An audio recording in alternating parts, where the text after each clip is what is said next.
kukyusa okwenjawulo mwabaddemu okukyusa okwenjawulo mumwasulidde abantu technically ngani chairman Nyanzi Zaake ate lwaki Zaake yennyini yaprevinzewe for Honorable Kabuye.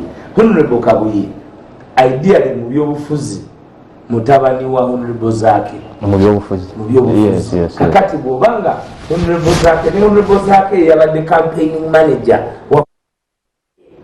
kakati bwoba tewabaddeyo then ojagamba nti Zaake bakoze eki bamusudde Kabuye yajjayo empapula ne Zaake najjayo ki empapula ne Nambasa Shamim najjayo ki empapula and to be honest to the world nze manyi njagala nnyo okwogera amazima saawagidde Kabuye nawagidde Nambasa Shamim ku kifo ekyo bampangudde that was democracy ate ku kikyo nze kyange ekifo kyange tekiri created by an election chiri created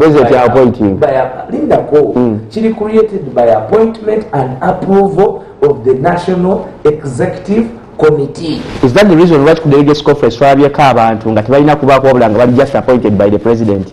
No, kakati ngani because give me an example. No Lutamaguzi because njagala abantu bafune ekifaananyi nga kinene okusinga ekyaba midioka bemuba mukyazi waliwo abantu abadde ku delegates conference nga tebalina kubaako example tekuli delegates conference extraordinary meeting eyayitiddwa yabadde n'abantu of course in attendance abali liable okubeera mu delegates conference naye nga si balonzi abalonzi babadde 100 ba constitution etuwa abantu 100 mwameka 12 the 20 were absent. Tuina ababaka abali off duty, tuina abafuka rogue that they can no longer interact. This was about the discrimination because the notice here delegates conference yali mmawo. So Katono Bulutamaguzi ajja ku delegates conference. Bulutamaguzi is now a member of the National Unity Platform. Buli member yabadde ajja.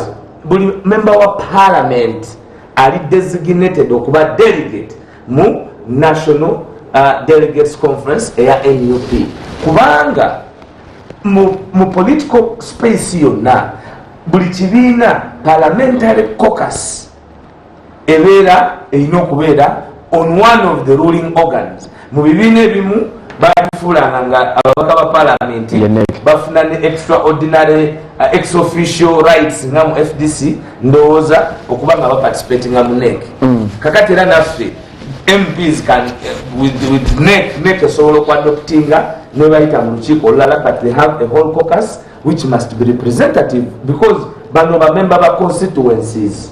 So Lutamaguzi yajidde kweyo kadi naye nga tasobola kulonda because tanafuna rights ezo until bwana abafule proclaimed mweno delegates conference ya so bampalanyi ba fortunate bona babaddeyo babadde ne access but they were not voters.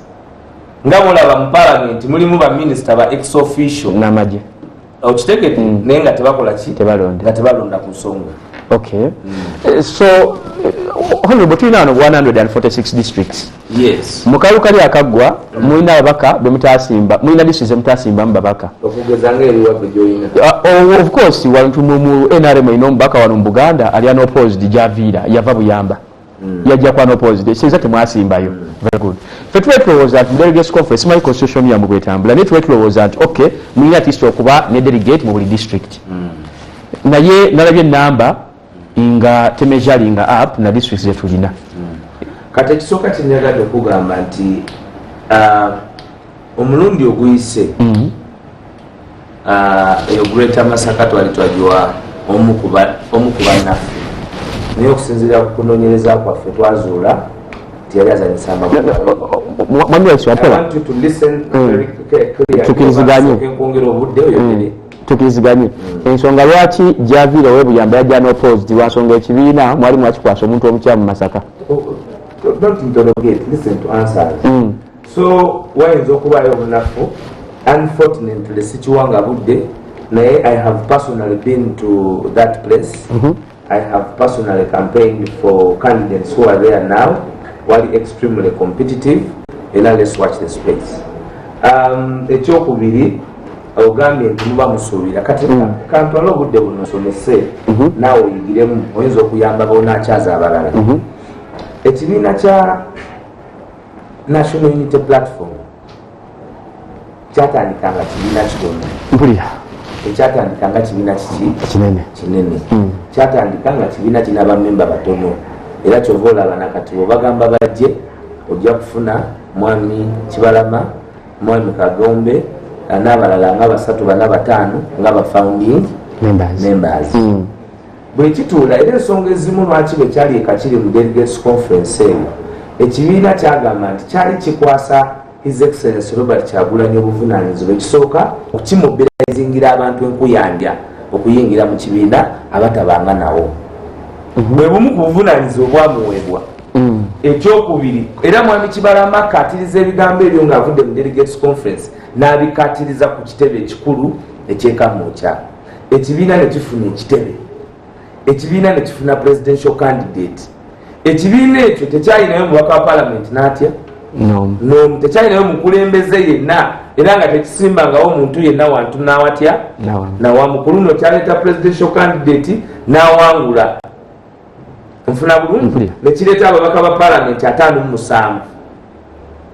Ekibiina kiki kati kitegeeza kyagejja olaba nti oli batuuzanga delegates conference naye nga tebalina babaka kitegeeza balinga tebawera na 12 nga tebalina bameeya kubanga kati kitegeeza batulanga abantu nga 10 kubanga ffe bw'oyongerako abo bonna neeka ina namba meka anamba na abaka ba parliament bali 5 oba ontegedde bulungi kitegeeza nti ekyo 11 mu delegates conference nga kyonna 10 dependent on numbers first of all eziri elected ku constituency level.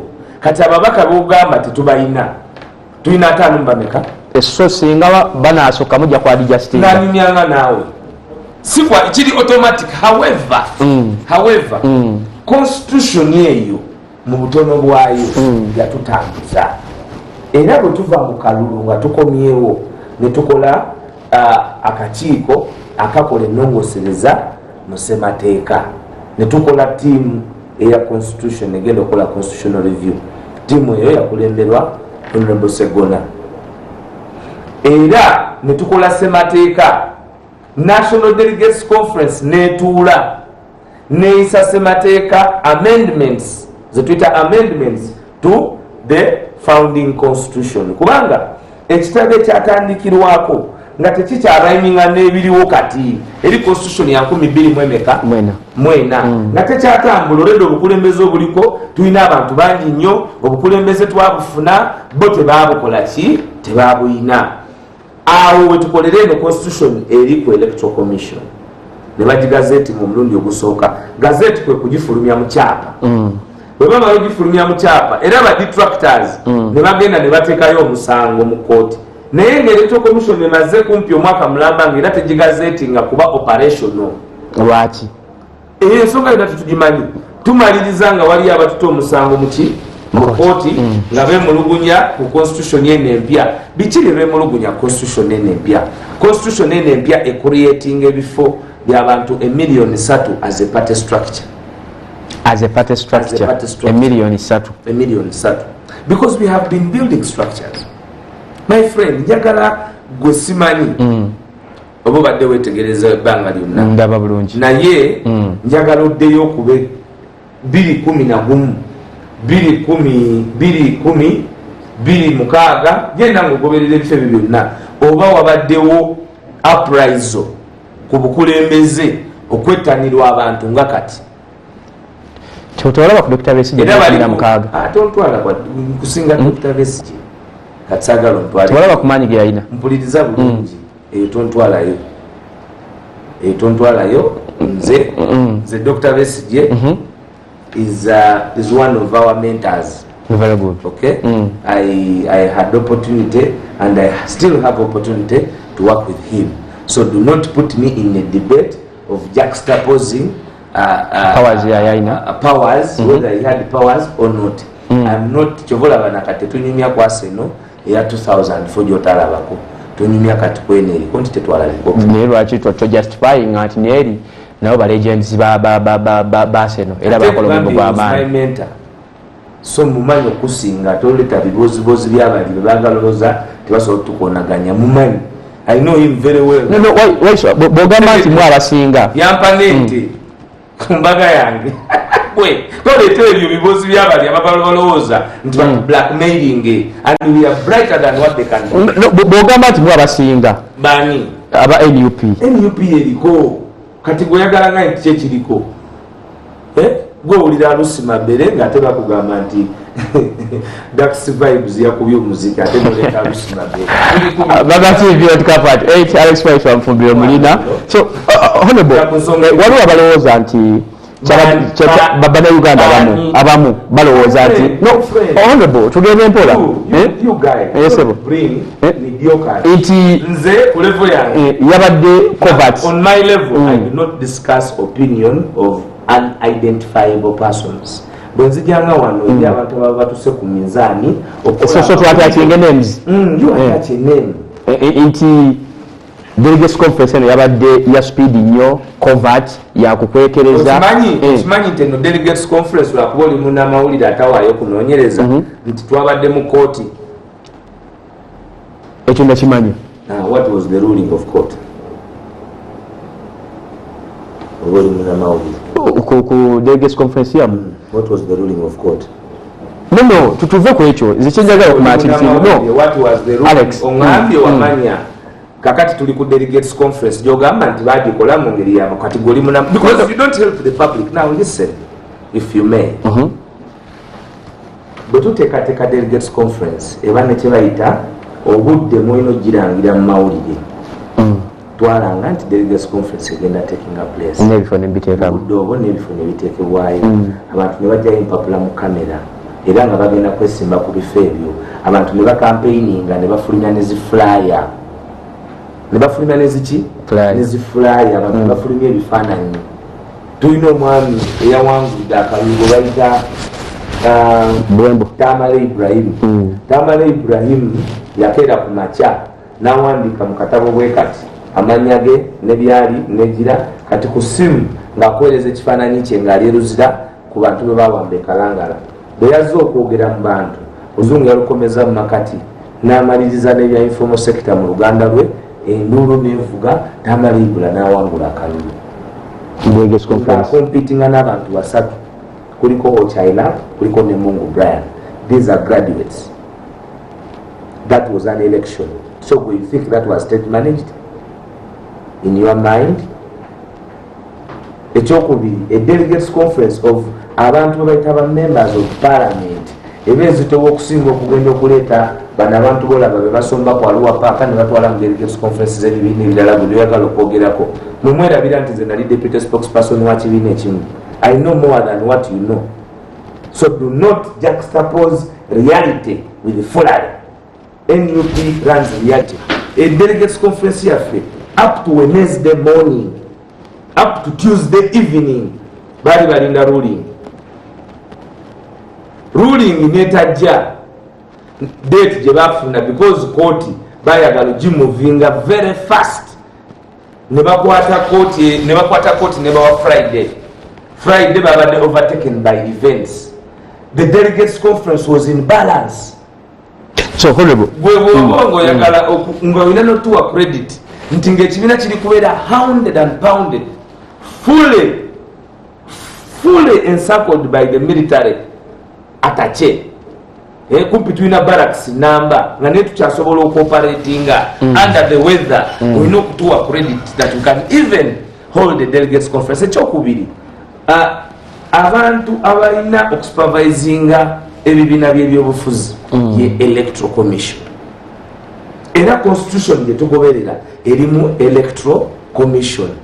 Lwakuba abasinga banyumira okugikulamu empapula ne baleeta ze mwagala muwulirize. Honorable, njagala kutunula mu tiimu gye mwaleese vis-a-vis nebaddeko ku bantu abamu mwaleese Bwemba Bib ku informal ku mobilization secretary wabaddewo chairman Nyanzi mwaleese Kabuye over zaake awo tubasooka okuba mutoki gwekakasiza ddala mukwano gwange Abibu Bwembo gwe nakola ne interview agenda kudelivaringa ekintu akijje bulungi nga chairman Nyanzi wabadde agezezaako okukola. Lwaki ojajinga Bwembo nti munafu? Sigamye nti munafu anti lwaki kyolaga era lwaki ojajinga bwotanawa muwa mukisa. He has already surprised the world agambye tagenda kwesimbawo.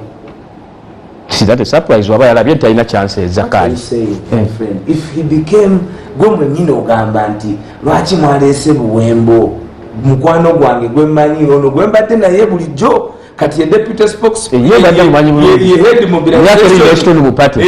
yagenda okutandika okumobilizinga party e Uganda kuba tetumuwadde wano gwe n'omulabira agenda kumobilizinga ekibiina mu Uganda ne mu nsi yonna. He's the head of mobilization. Munange Katonda yakimuwadde because he has been pure to the struggle. He has been gwe kyogamba bw'ozibiriza ekiro nga bakutte buwembe osooka kulowooza ati nga bamukutte yabbye oba struggle kati gwe lwaki obusabusa omuntu oyo okufuna omukisa.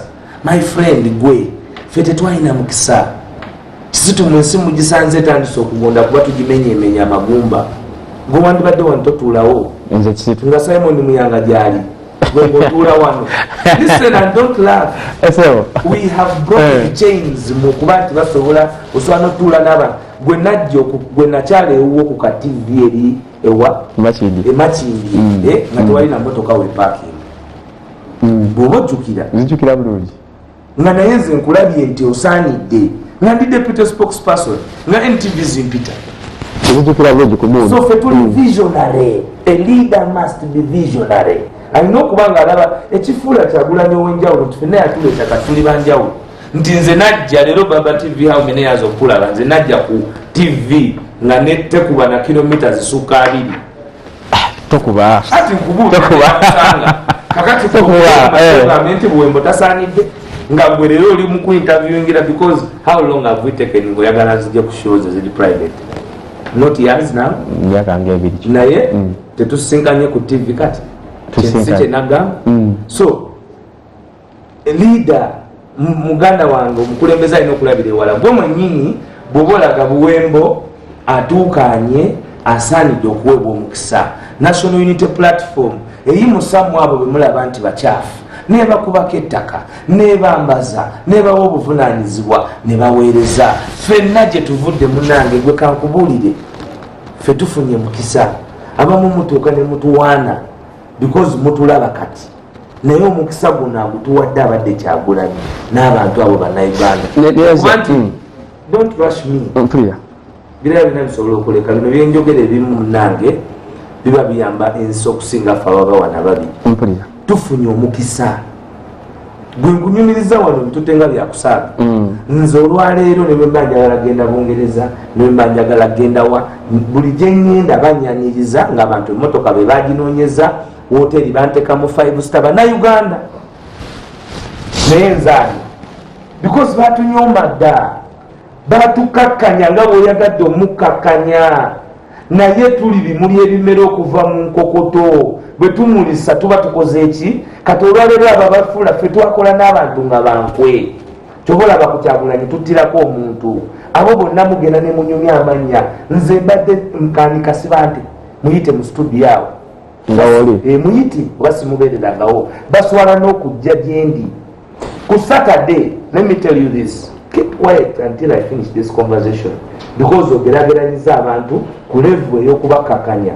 Ku Saturday nagenze ku CBS banamawulire tebanagafulumya CBS bampise Saturday nentuuka mu studio ne baŋŋamba ndi band bulungi ku CBS ku Saturday nga webakubire simu bampita ku Saturday mu program ya parliament ya gasimbaga sasa Simon Muyanga Lutaya musoga kubiriza bwekula gaffe Kyagulanyi temumuzanyira mpulira nentuuka ku CBS mu program ne baŋŋamba nti gwe bakubanninga wano waliwo obunkenke because I went a war between we nali nva ne we nali ngenda kuba nali manyi nti ngenda ku CBS era nga manyi nti oli eyampise ayinza okuba tamanyi nkubuulira nti natuuseewo ne baŋŋamba ndi bandi era nenkiwa ekitiibwa naye nekinzikakanya nti manyi lwaki kubanga Mukama CBS yakugobye ndi band simanyi oba UCC abagamba oba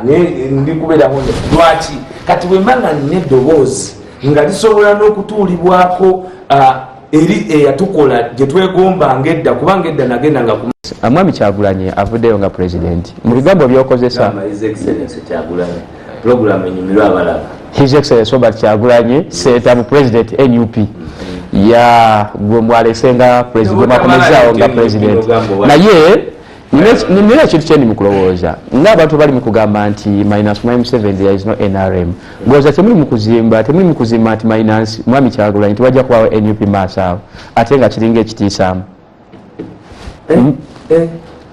oyinza ogamba nti mu maaso awo tewaabeewo omuntu mulala nga gwe mwennyini ogambye nti bajjewo muganda wa Kyagulanyi ne baleeta Bibi Luwemba omukwano gwo badde tosuubira byoyogera oba biba bikatta with time you're not listening byoyogera bikatta bwe bajjewo muganda wa Kyagulanyi ne baleeta a person who does exam gwe gwobadde ogamba nti tasaanidde bifaanana gwe byobuuza gwe mbadde ngamba tajja kuleeta kyekimu ku mmeeza n'oli lwaki anti kwe kunyooma oli gwe gwonyooma bamutuuziza ku mmeeza yaki yabatukiriza terina abalina ogibaako kubanga babatimba bbula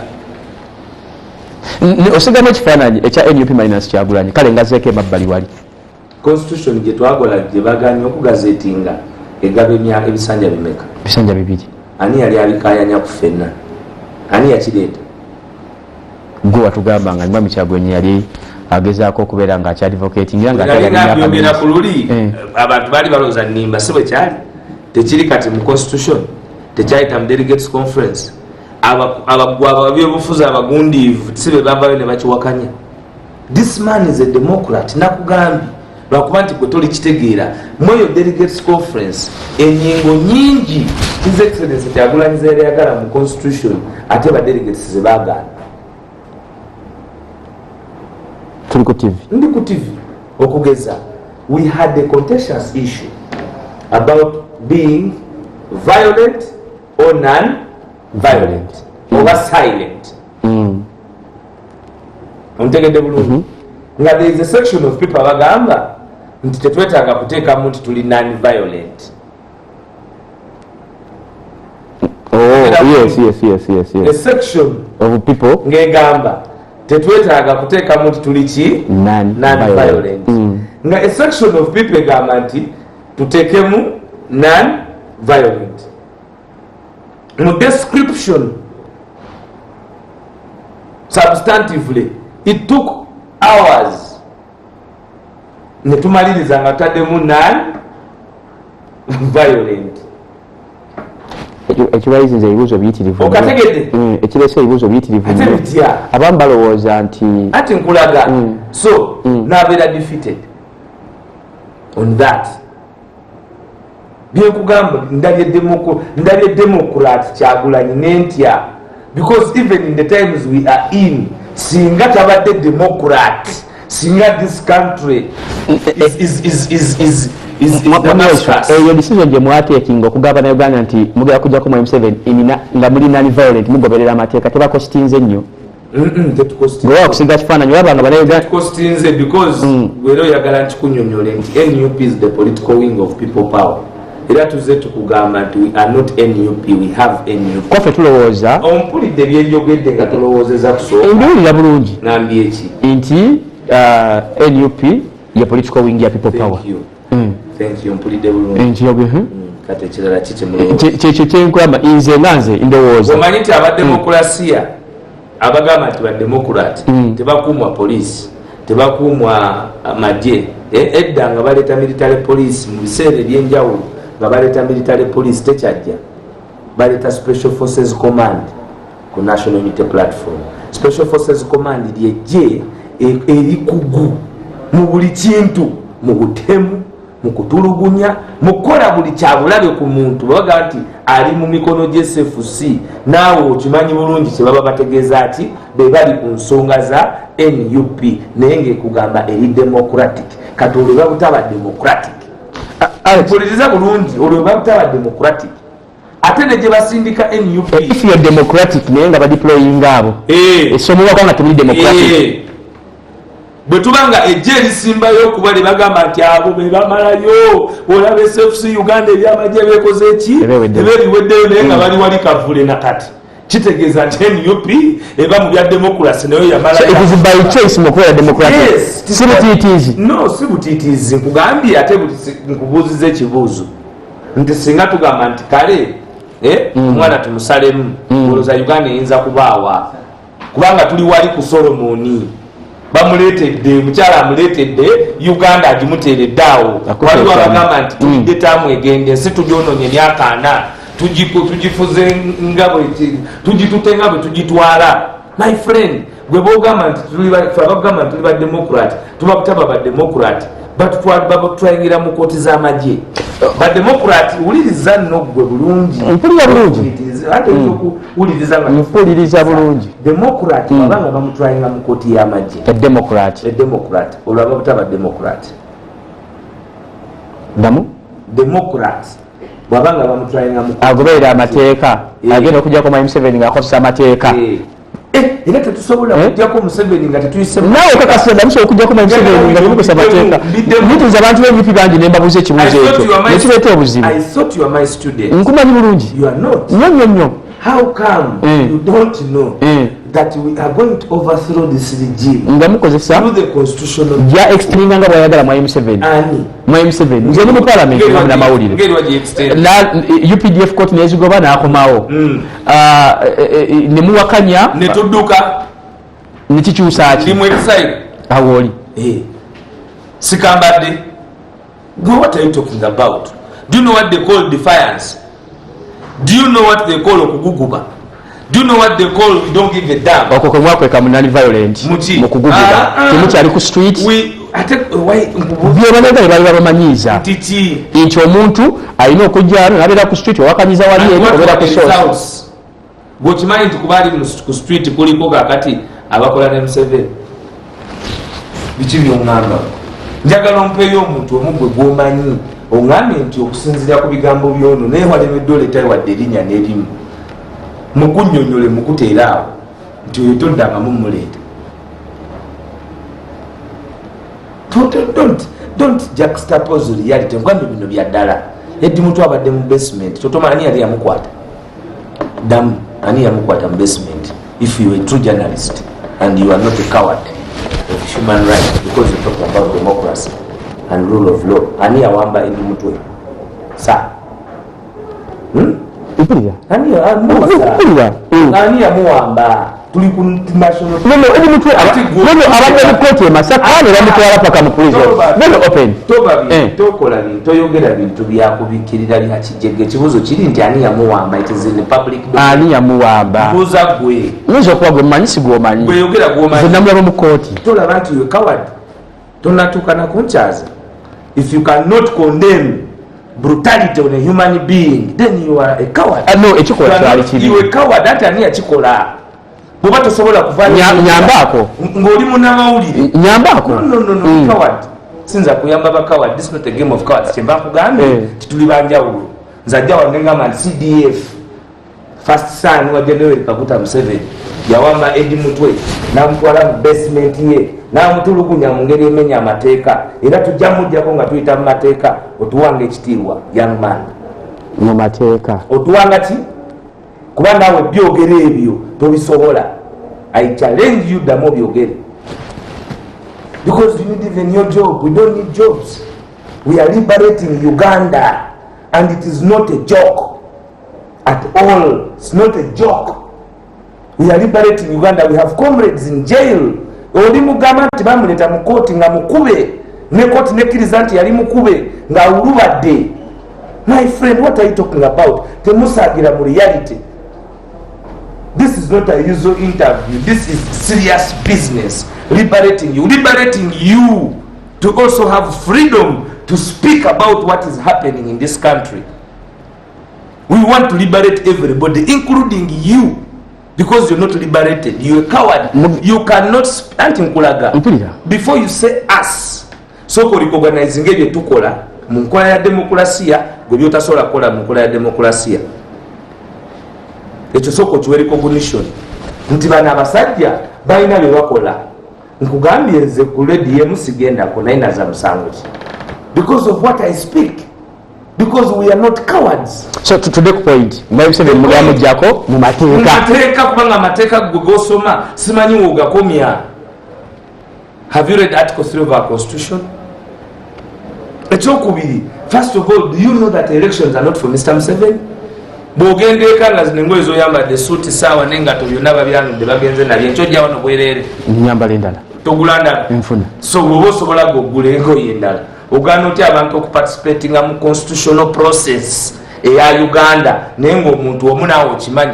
First of all mwina paradox gye mutuwaffe osooka nolaga nti tetulina kyetukoze ate nomala nogamba nti bano bakujjako namundu gweosobola okukwata emundu njagala ogambye ensi nti lwaki temukwata mundu ogitusabe kubanga ffe tuli maanyi g'abantu byemusaba abangi kyekugamba kyekino kyekugamba kyekino naliko ko nup mwami Kyagulanyi n'agamba we are living in Uganda honorable Kyagulanyi n'agamba the president of nup honorable Kyagulanyi, his excellence honorable Kyagulanyi n'agamba we are the new normal where start is the new 18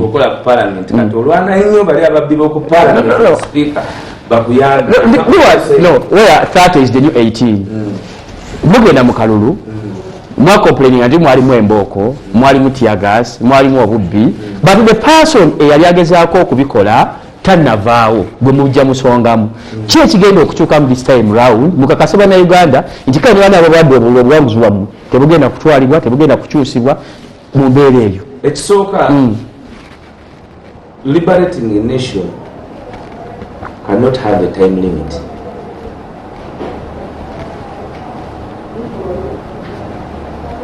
mpulira Nelson Mandela kyamutwalira emyaka 27 bali ku Robben Island ngali ku Robben Island natuukawo ku Robben Island nomwagala wabangi niro mweyebakanga najebakamuko okukiriza ku Robben Island okugenda obugenzi ku Robben Island va mu Uganda nti kati otuusi naye okutwalayo obutwazi my friend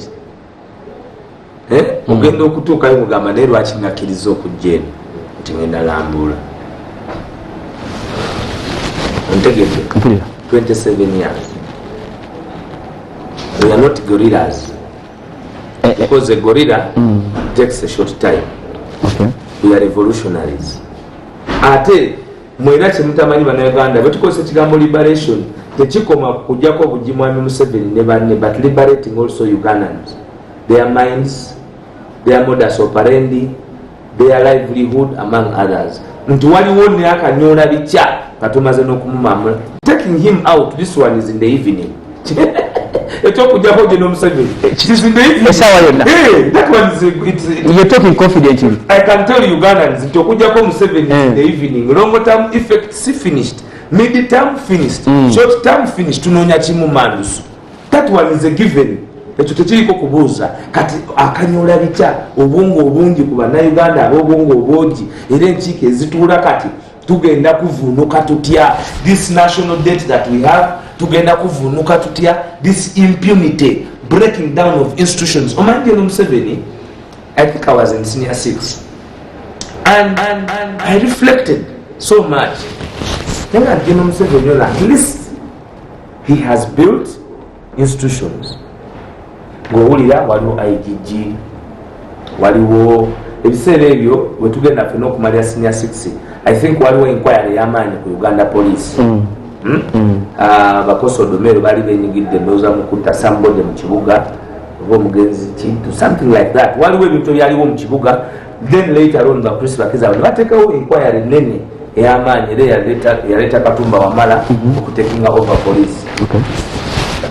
Kakati liberating NC ebadde ne a spade of challenges institutions nga breaking it down paka ku the doctrine, an attack on the doctrine of separation of powers.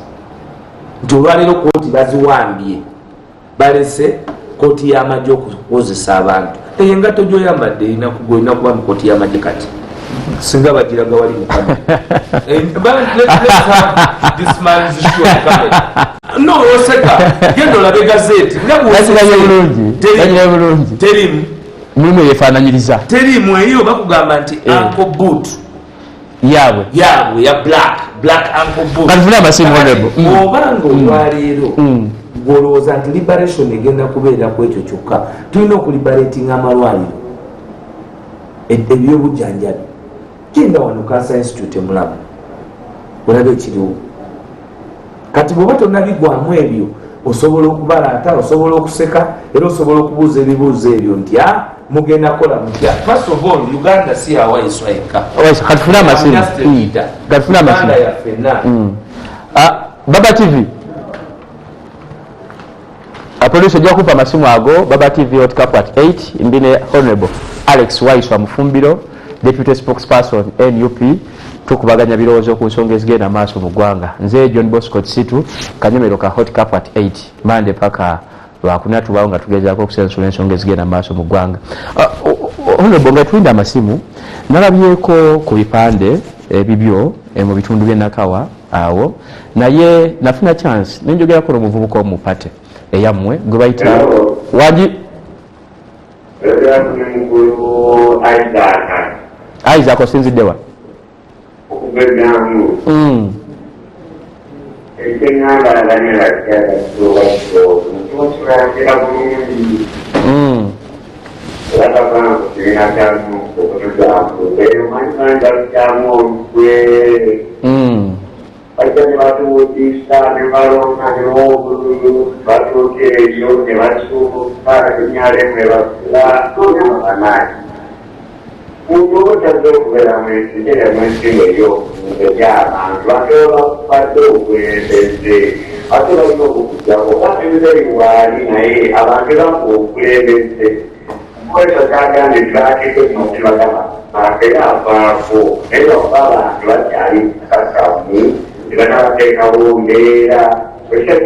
kale point tugifunye tweyanziza nnyo producer abawo mulala ojja kumumpa tulina Alex Waiswa Mufumbiro njagala mwebaza sebo Isaac affe mu NUP tugamba nti abantu tubalabira ku bikolwa byabwe mbaddewo ate buli lunaku nyongera okusaba Mukama Katonda ayongere okunnaŋŋamya ntambule n'amaanyi g'abantu bali gangu awo nawo family jjajjange erozi n'abatanze nkutumidde nnyo oyo nno omusomesa w'abasawo jjajjange erozi n'abatanze wangi naawe okutulaba si bwetwogerako nani ne gy'osinzidde nziwa Steven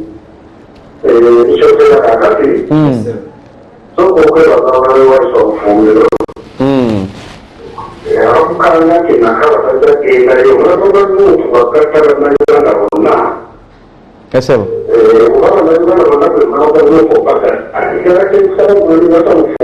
yesebo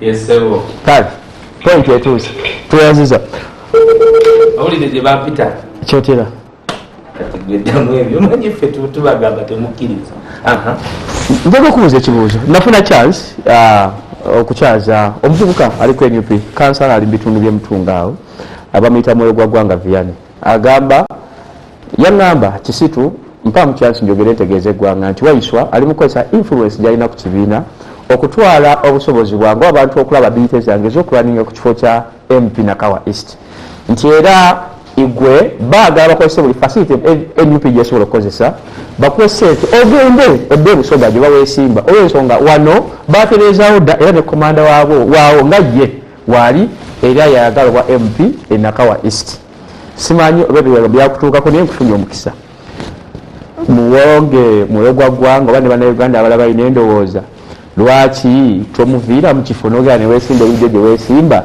ye najja n'akompininga kuba yagamba ye threat ne ku kitebe takakasa nti banamuwa ne kaali kubanga wooli kati ate nkoze bubi nnyo kubanga oyo muto wange ate mpuganya naye mpugamba biga byaŋŋamba kakati nze siyinza kujja ku TV era nabagamba dda nti bwe mba nzanya nabo nyambala gloves naye ate bwe mmala okwambala gloves ne bwe nkuba siina kutuuse bampewo because is my young brother muwekitiibwa mukulembeze bamumanyi bulungi mumanyi bulungi muwekitiibwa mukulembeze era mwagaliza ebirungi byonna kituufu okuvuganya n'omuntu nga Waiswa kiba kirala era abantu ab'enjawulo naye abantu b'e Nakawa East abe balina eddoboozi erisembayo era bensinga okuwa ekitiibwa era mbatambula mu bwoba ongoberera olaba nti mbatambulamu ekyokubiri munange ne wano waffe nno siri mugwira mu Uganda ate siri mugwira mu Buganda. Oba oyagala nkutambuzeeko ewaffe ojja kuwayo obudde ku Baba TV balambuzeeko neeno tujje ne kamera ojje ne kamera ebuuyi eno no problem. Nze jjajjange azaala maama wange wekansanga era bwe twamuziika ekansanga naye olw'ensi okukyuka ne tusitula ebisigala bye ne tubitwalayo watuwalayo. Father Musalumanyi obo bonna mba ntambulira mu bufu bwa bukojja wange. Kakati bw'oba oyagala okungeraageranya n'abantu ba bulijjo nze oyinza obutansanga ndi wawa. Ekyokubiri ekifo ekyo tekiriiko nannyini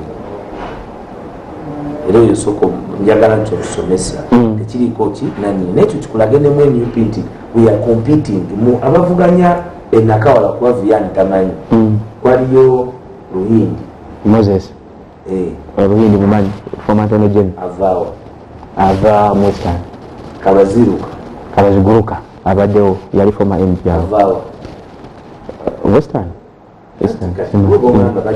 zinayogedde yezimana avaawa simanyi kakati Okot abavaawa singa babadde batubesingako. Kampala is merit kyobalaba ku kisitu oli ku Baba TV wano wandibadde waliwo Waiswa singa baliko ebyo bya tribe. Kampala is merit agwanidde merit era toddangamu okudisikasinga n'omubuyabuya. Si kituufu nti ng'abasajja bakasiba nti boogera nti ebifo byabwe mubitutte muzi wambiza azirundira butambala ewali abasiraamu sijja bamuzaala kasita batwalira bizinesi naga nti abantu bafe abebutambala leero nesenu yambizi Alex mukamera sibule bana Uganda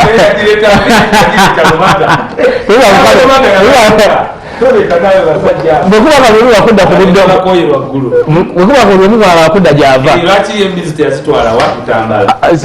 sibula bannayuganda kamera sibula bannayuganda sebu bannayuganda mbasiibudde nnyo bannaye musigale ku mulamwa tufate nnyayo bingi ebigenda okujja okutuwugula naffe abalina obuvunanyizibwa obwekolibaletinga nga bannayuganda. Abantu bangi bagenda kukakkanya amaanyi gammwe gyomutaddemu mu kulaba nti enkyukakyuka ebeerawo naye gwe munnayuganda yenna alaba ebigenda mu maaso nkakasa nti bw'ogulawo amaaso olabira ddala byotalabangako n'ebyo bivudde ku bukulembeze obw'omwagala w'abandi Kyagulanyi Robert Sentamu gwe twetanga obi era gwe tusuubira okuleeta kuba president mu kaluka 2026 people power mu protest vote etabeerangawo.